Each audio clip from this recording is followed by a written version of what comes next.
Ladies and gentlemen, welcome to another video on my channel. This one is going to be a little bit different, but it's still, if you have eyes to see and ears to hear, will tie into a lot of what I've been talking about. As far as cleansing of the emotional energy, cleansing of the physical energies, right? Today we're going to discuss the concepts of being hypercritical, being hypocritical or hypocritical, and then balanced criticism in regards to self and others. So without further ado, let's get started. So most of us are familiar with the concept of being a hypocrite, failing to judge where judgment is ultimately required, right? And that's ultimately, most importantly, on a personal level with oneself. Okay? So why is that so important? Well, if one is being a hypocrite in regards to their own behavior, their own thoughts, their own actions, many of us have been. I've been one basically my entire life up until very recently. I've always failed to accurately judge myself from a balanced perspective. Okay? Now, this tends to be where a lot of people end up with delusions of grandeur. They have an overestimation of their own self-importance. And they really like to talk down upon other people. Now, the thing about being a hypocrite with oneself, right, is it usually balances itself back out, right? So, if I'm failing to criticize myself in most areas, usually what will happen is an equal and opposite reaction will occur where someone else will hyperanalyze me, right? That's usually where, when I fail to judge myself, someone else will end up judging me. This is the concept of being judged by our fellow man. When one fails to control oneself, they end up underneath the control of someone else. Now, some people might not mind that, and that's okay. They can continue to do that if they would please. However, it's important to understand, for every action, an equal and opposite reaction will occur. So, by being a hypocrite, that invites someone else to end up ultimately criticizing you, and typically it's in ways that we find pretty untoward. And on the other hand, not criticizing or criticizing less of other people usually can lead to disaster as well.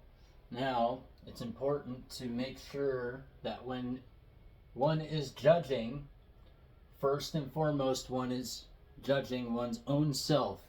Is your own house in perfect order? If not, Matthew 7, 1 through 6.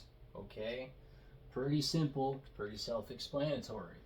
Now, if you find that your house is in order, I'm not saying to cast judgment in the form of ad hominem attacks or name calling, whatever you want to refer to it as. We're not here to attack people, but it's more so about correcting.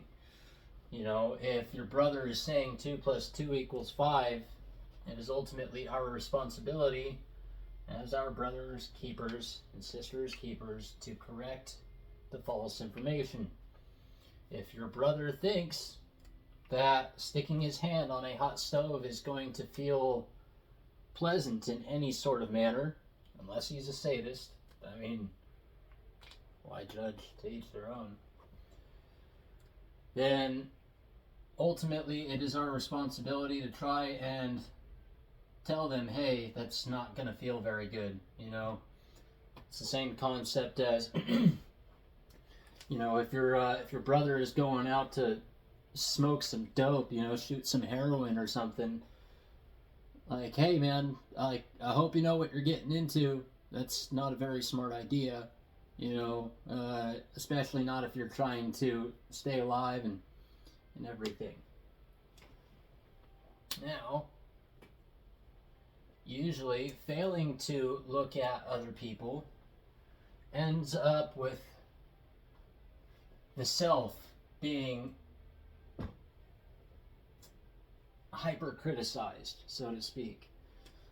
Because we fail to look at anybody else in the picture, we end up hyper-analyzing ourselves and putting the blame and taking responsibility, sometimes for things that we had no part in whatsoever.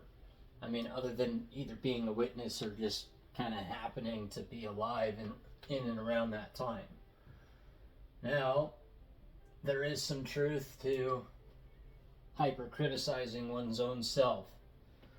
There's some truth to being hypocritical too. Some. Very little though. Very little. Now, by being hyper-aware or hypercritical of one's own self, that allows the individual to focus on their own part.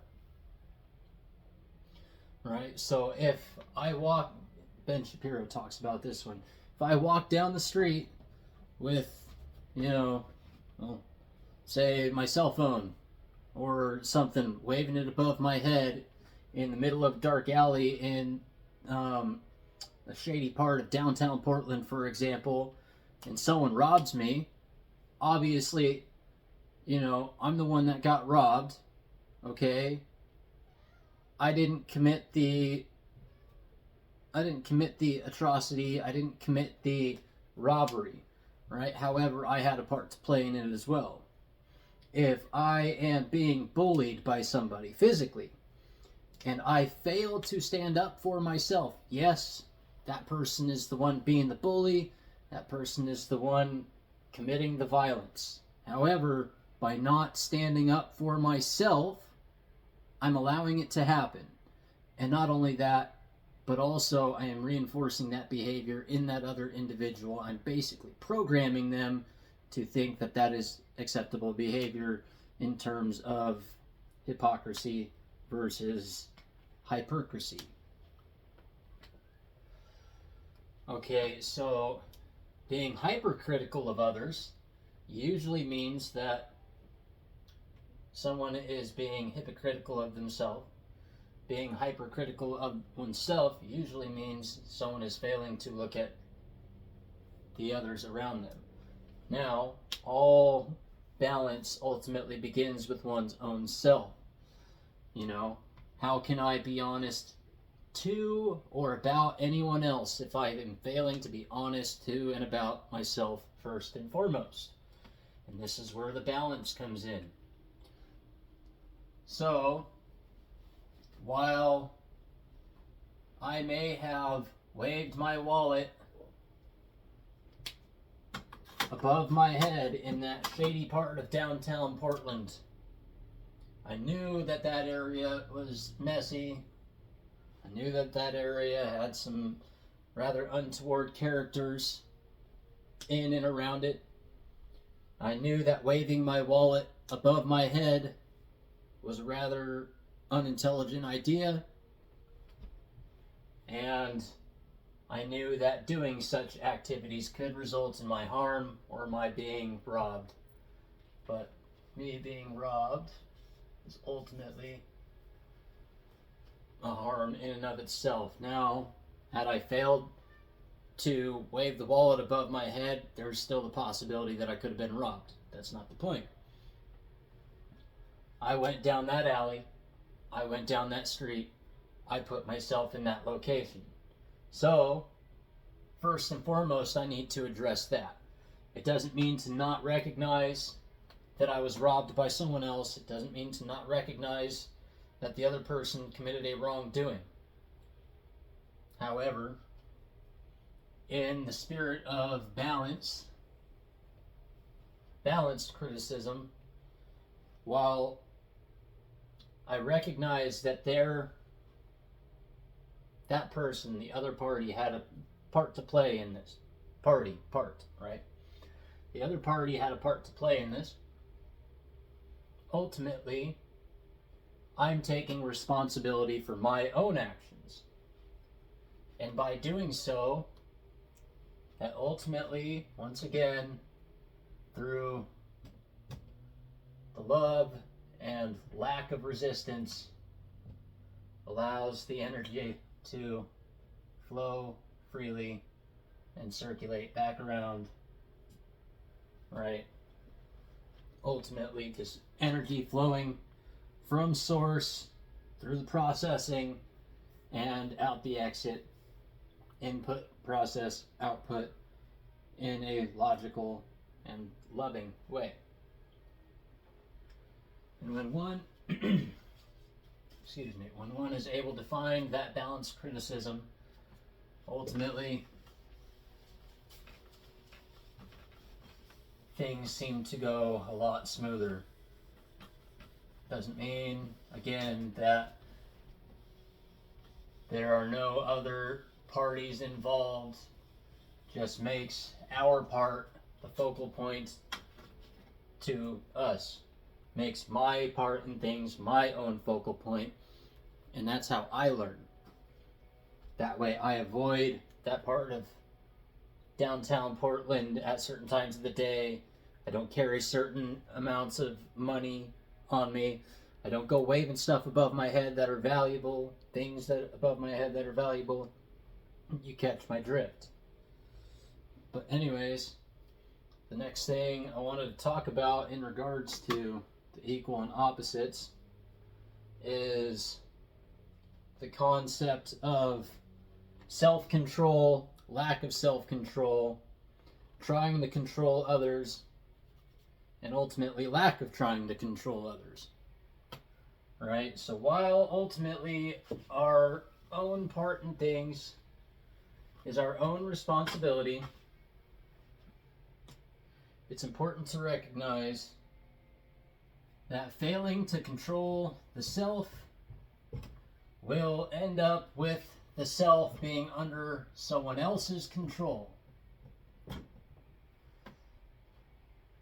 Right? And at the same time, in certain situations, failing to control someone else, right? Failing for the self to control someone else in certain situations will also place that other person right back up here in control of the self. Failing to stop a robber from breaking into your home, you'll usually end up with you being robbed and or maimed and or killed. So that's important to recognize. And the more people fail to control themselves, the more people will end up being controlled by someone else.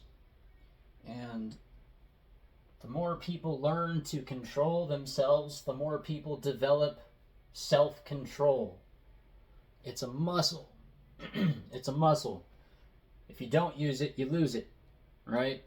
And eventually, by failing to control yourself, you end up with zero self-control. And those who end up with zero self-control end up in, say, circuit courts, felony courts, Supreme Courts, whatever you want to call them, and are facing criminal charges.